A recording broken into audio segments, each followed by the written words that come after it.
Class 10th के geography series की ये 5वीं वीडियो है जिसमें हम पढ़ेंगे खनिज संसाधन। ये चैप्टर पिछले चैप्टर्स के कंपैरिजन में काफ़ी छोटा है।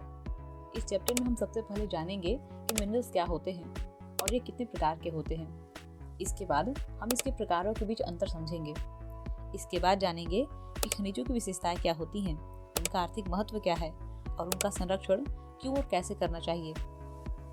अंत में हम जानेंगे कि भारत में किस प्रकार के खनिज कहाँ पाए जाते हैं। और यही वो टॉपिक है जिसकी वजह से ये चैप्टर बच्चों को मुश्किल लगने लगता है, लेकिन कोई बात नहीं, हम इसे एनिमेशन की मदद से समझेंगे तो तुम्हारे लिए थोड़ा सा आसान हो जाएगा। और 2-3 बार इस वीडियो को देख लेना, तुम्हें सारी इंपॉर्टेंट चीजें याद भी हो जाएंगी। अब जरा अपने आसपास देखो, तुम्हें बहुत सारे खनिज या खनिजों से बनी हुई चीजें दिखाई दे रही होंगी। तुम किसी न किसी डिवाइस पर ये वीडियो देख रहे होगे।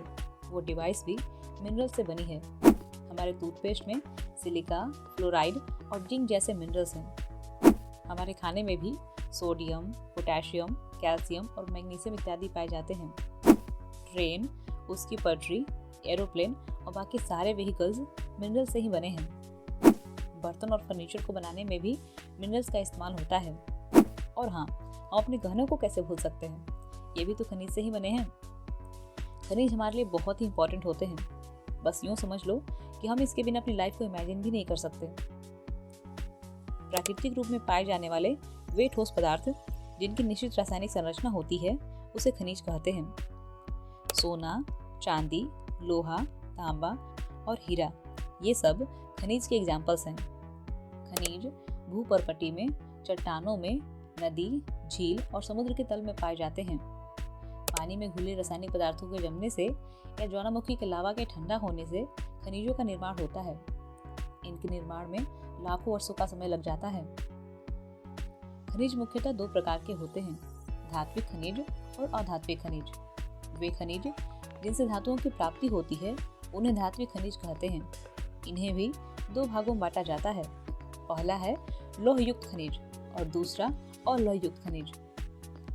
जिन धात्विक खनिजों में लोहे का अंश अधिक पाया जाता है उन्हें लौहयुक्त खनिज कहते हैं, जैसे लौह अयस्क, निकेल, टंगस्टन और मैंगनीज इत्यादि। और जिन धात्विक खनिजों में लोहे का अंश ना के बराबर होता है उन्हें अलौहयुक्त खनिज कहते हैं, जैसे में सोना, चांदी, सीसा, बॉक्साइट, टिन और तांबा इत्यादि। अलौहयुक्त खनिज रवेदार चट्टानों में पाए जाते हैं और ये स्लेटी, धूसर और मटमैले रंग के होते हैं, जबकि अलौहयुक्त खनिज सभी प्रकार के चट्टानों में मिल सकते हैं और ये अनेक रंगों में पाए जाते हैं। चलो अब बात करते हैं अधात्विक खनिज की। जैसा कि नाम से ही समझ में आ रहा है कि वे खनिज जिनमें धातु नहीं होते हैं उन्हें अधात्विक खनिज कहते हैं, जैसे कि चूना पत्थर, डोलोमाइट, अब्रक और जिप्सम इत्यादि। इसके भी 2 प्रकार होते हैं, कार्बनिक खनिज और अकार्बनिक खनिज। वे खनिज जिसमें जीवाश्म यानी कि जीवों के अंश होते हैं उन्हें कार्बनिक खनिज कहते हैं। ये पृथ्वी के अंदर दबे पेड़ पौधों और जीवों के अपघटन से बनते हैं, जैसे कोयला और पेट्रोलियम इत्यादि।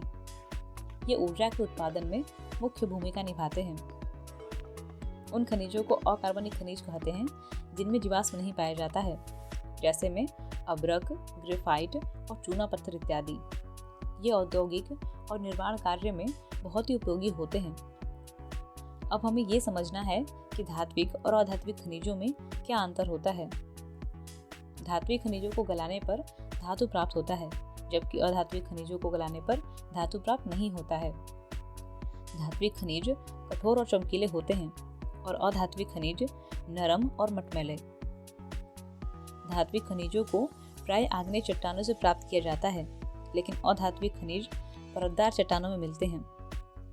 धात्विक खनिजों का उपयोग औद्योगिक वस्तुओं, मशीनों और तारों इत्यादि के निर्माण में होता है और अधात्विक खनिजों का उपयोग होता है कांच, सीमेंट और औषधि बनाने में। अब हम समझेंगे कि खनिजों की क्या क्या विशेषताएं होती हैं। खनिजों का वितरण असमान होता है, यानी कि कुछ जगहों पर खनिज बहुत अधिक मात्रा में मिलते हैं तो कुछ जगहों पर बहुत ही कम या फिर बिल्कुल ही नहीं मिलते हैं।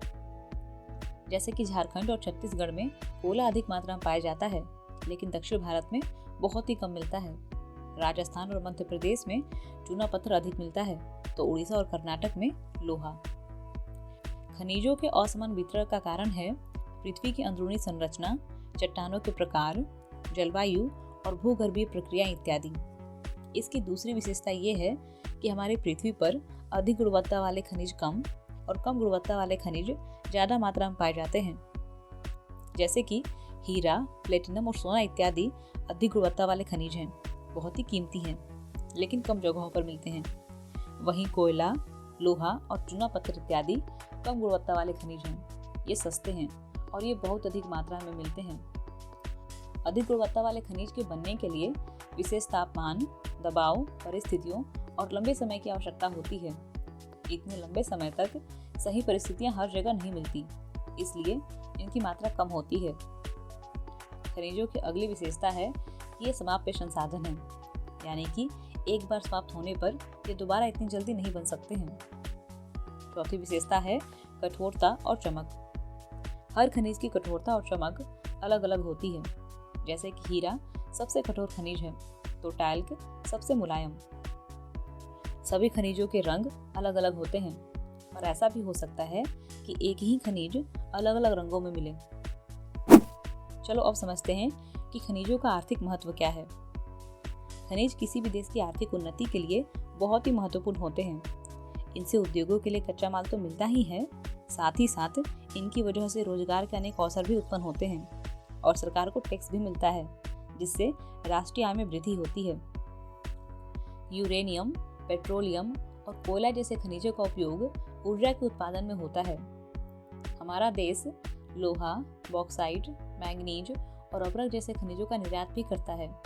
इन खनिजों के निर्यात से हमारे देश को विदेशी मुद्रा प्राप्त होती है, जिससे व्यापार संतुलन मजबूत होता है। फॉस्फेट, पोटास और सल्फर जैसे खनिजों से उर्वरक का निर्माण होता है, जिससे कृषि उत्पादन बढ़ता है। वे क्षेत्र जहाँ पर खनिजों का खनन किया जाता है, उन क्षेत्रों में आधारभूत संरचनाओं जैसे कि सड़क, रेलवे, बिजली और बाजार इत्यादि का विकास तेजी से होता है, जिसके कारण उन क्षेत्रों का पिछड़ापन दूर होता है। हमारा अगला टॉपिक है खनिजों का संरक्षण। पहले ये समझते हैं कि आखिर खनिजों का संरक्षण क्यों आवश्यक है। इसका कारण ये है कि पृथ्वी पर खनिजों की मात्रा सीमित है और इनको बनने में लाखों करोड़ों साल लग जाते हैं। अगर आज हम इन्हें बचाएंगे तभी तो आने वाली पीढ़ियां भी इनका उपयोग कर सकेंगी। इसके अलावा जब खनिजों को जमीन के अंदर से निकाला जाता है तो वह जमीन खराब होती है और हवा पानी भी प्रदूषित होते हैं। इसलिए पर्यावरण की रक्षा के लिए भी हमें खनिजों का संरक्षण करना चाहिए। एल्यूमीनियम, लोहे और तांबे जैसी धातुओं से बनी चीजों को फेंकने के बजाय हमें उनका दोबारा इस्तेमाल करना चाहिए, ताकि नए खनन की जरूरत कम हो सके। इसका अगला उपाय है वैकल्पिक संसाधनों का उपयोग। कोयला और पेट्रोलियम जैसे खनिजों की जगह पर सौर ऊर्जा, पवन ऊर्जा और जल ऊर्जा जैसे नवीकरणीय संसाधनों को अपनाना चाहिए। तीसरा उपाय है वैज्ञानिक और नियंत्रित खनन। आधुनिक और वैज्ञानिक तरीकों का इस्तेमाल करके खनन करने से खनिजों की बर्बादी कम होती है। खनिजों के संरक्षण का सबसे अच्छा उपाय है समझदारी और जागरूकता। हमें खनिजों का उतना ही उपयोग करना चाहिए जितना कि जरूरी हो, और अपने आसपास के लोगों को भी खनिजों के महत्व के बारे में बताना चाहिए। हमारा अगला टॉपिक है खनिजों का वितरण। हमारे देश का ज्यादातर खनिज मुख्यतः 3 पेटियों में पाया जाता है। पहला है उत्तर पूर्वी पठार। यहाँ पर सबसे ज्यादा खनिज पाए जाते हैं। इस पेटी में छोटा नागपुर का पठार, उड़ीसा का पठार, छत्तीसगढ़ का पठार और पूर्वी आंध्र प्रदेश का पठार शामिल है। यहाँ पर तांबा, चूना पत्थर, थोरियम, यूरेनियम, मैंगनीज, लौह अयस्क और फॉस्फेट इत्यादि पाए जाते हैं। दूसरा है दक्षिण पश्चिम पठार। यह पेटी कर्नाटक के पठार और तमिलनाडु के पठार पर फैली हुई है। यहाँ पर सोना, मैंगनीज, बॉक्साइट और लौह अयस्क पाए जाते हैं। तीसरी पेटी है उत्तर पश्चिम प्रदेश। यह पेटी खंभात की खाड़ी से लेकर अरावली की पहाड़ियों तक फैली है। इस पेटी में चांदी, सीसा, तांबा और जस्ता इत्यादि मिलते हैं। अब हम इन सभी खनिजों के बारे में डिटेल में पढ़ेंगे। सबसे पहले है लौह अयस्क। जैसे हमारे शरीर में रीढ़ हमें सीधा और मजबूत रखती है, वैसे ही लोहा हमारी दुनिया को मजबूत बनाता है, इसलिए इसे आधुनिक सभ्यता की रीढ़ कहा जाता है। हमारे घर, स्कूल, बैंक, इन सबको बनाने में लोहे का इस्तेमाल होता है। खेती में यूज होने वाली चीजें भी लोहे से ही बनती हैं। कारखानों के मशीनें और औजार भी लोहे से बनाए जाते हैं, इसलिए लोहे को उद्योगों की जननी कहा जाता है। ट्रेन, कार, बस और जहाज इत्यादि में भी लोहे का यूज होता है। लोहा खाद्यान्नों में शुद्ध रूप से नहीं मिलता, बल्कि लौह अयस्क के रूप में मिलता है। शुद्ध लोहे की मात्रा के आधार पर भारत में पाए जाने वाले लौह अयस्क 3 प्रकार के होते हैं: हेमेटाइट, मैग्नेटाइट और लिमोनाइट। वैसे तो भारत के लगभग सभी राज्यों में लोहा पाया जाता है, लेकिन इन 8 राज्यों में लोहे का विशाल भंडार है। कर्नाटक लोहे का सबसे बड़ा उत्पादक राज्य है। इस राज्य में भारत के लगभग 25% लोहे का उत्पादन होता है। इसके बाद छत्तीसगढ़ का नंबर आता है, जो लगभग 20% लोहे का उत्पादन करता है। चलो अब बात करते हैं मैंगनीज की। हमारा देश मैंगनीज के उत्पादन में रूस और दक्षिण अफ्रीका के बाद तीसरे नंबर पर आता है। इसका उपयोग फोटोग्राफी में, चमड़ा उद्योग में, माचिस उद्योग में, शुष्क बैटरियों के निर्माण में और जंग रोधी इमारतों को बनाने में किया जाता है। इसके अलावा पेंट और कीटनाशक दवाओं को बनाने में भी मैंगनीज का उपयोग होता है। सबसे ज्यादा मैंगनीज का उत्पादन उड़ीसा में होता है, जो कि देश के कुल उत्पादन का लगभग 37% है। इसके अलावा महाराष्ट्र, मध्य प्रदेश, कर्नाटक और आंध्र प्रदेश में भी मैंगनीज का उत्पादन होता है। लोहा और मैंगनीज के बाद अब बारी है बॉक्साइट की, जिससे एल्युमिनियम निकाला जाता है। एल्युमिनियम का उपयोग हवाई जहाज बनाने में, विद्युत उपकरण बनाने में, बर्तन बनाने में, सफेद सीमेंट और रासायनिक वस्तु बनाने में किया जाता है। उड़ीसा, गुजरात, झारखंड, महाराष्ट्र, छत्तीसगढ़, कर्नाटक, तमिलनाडु और उत्तर प्रदेश में बॉक्साइट का भंडार है। अब हम पढ़ेंगे तांबा के बारे में। यह एक अलौह धातु है, यानी कि ऐसा धातु जिसमें लोहे का अंश नहीं पाया जाता है। इसका उपयोग विद्युत उपकरण, बर्तन और सिक्के इत्यादि बनाने में किया जाता है। हमारे देश में तांबे का कुल भंडार 125 करोड़ टन है। झारखंड का सिंहभूम जिला तांबे का सबसे बड़ा उत्पादक है। इसके अलावा राजस्थान, मध्य प्रदेश, छत्तीसगढ़, महाराष्ट्र, आंध्र प्रदेश और कर्नाटक में भी तांबा पाया जाता है। धात्विक खनिजों के बारे में तो हमने पढ़ लिया। अब हम 2 अधात्विक खनिजों के बारे में जानेंगे, जिसमें पहला है अभ्रक। इसका उपयोग विद्युत उपकरण बनाने में, पेंट बनाने में, प्लास्टिक और रबर उद्योग में, अग्निरोधक सामान बनाने में और सजावटी वस्तुओं को बनाने में किया जाता है। इसके अलावा कुछ आयुर्वेदिक दवाओं के निर्माण में भी अभ्रक का उपयोग होता है। अभ्रक के उत्पादन में बिहार पहले स्थान पर, झारखंड दूसरे स्थान पर और राजस्थान तीसरे स्थान पर हैं। बिहार और झारखंड भारत के लगभग 80% अभ्रक का उत्पादन करते हैं। इसके अलावा आंध्र प्रदेश में भी अभ्रक का उत्पादन किया जाता है। अब हम इस चैप्टर के आखिरी टॉपिक को पढ़ने वाले हैं, जो कि है चूना पत्थर। इसका उपयोग ज़्यादातर सीमेंट उद्योग में, लौह इस्पात उद्योग में और रसायन उद्योग में किया जाता है। इसके अलावा इसका उपयोग उर्वरक, कागज और चीनी उद्योग में भी किया जाता है।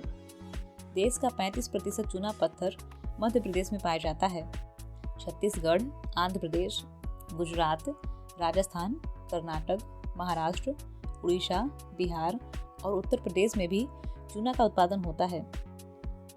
तो आज के इस वीडियो में हमने खनिज संसाधन के बारे में पढ़ा कि वे क्या होते हैं और हमारे लिए क्यों इम्पोर्टेंट हैं। खनिज संसाधन हमारे विकास की नींव है और इन्हें बचाकर समझदारी से इस्तेमाल करना हमारी जिम्मेदारी है। ये वीडियो यहीं पर खत्म होती है। अब हम मिलेंगे अगली वीडियो में, जिसमें हम पढ़ेंगे शक्ति संसाधन।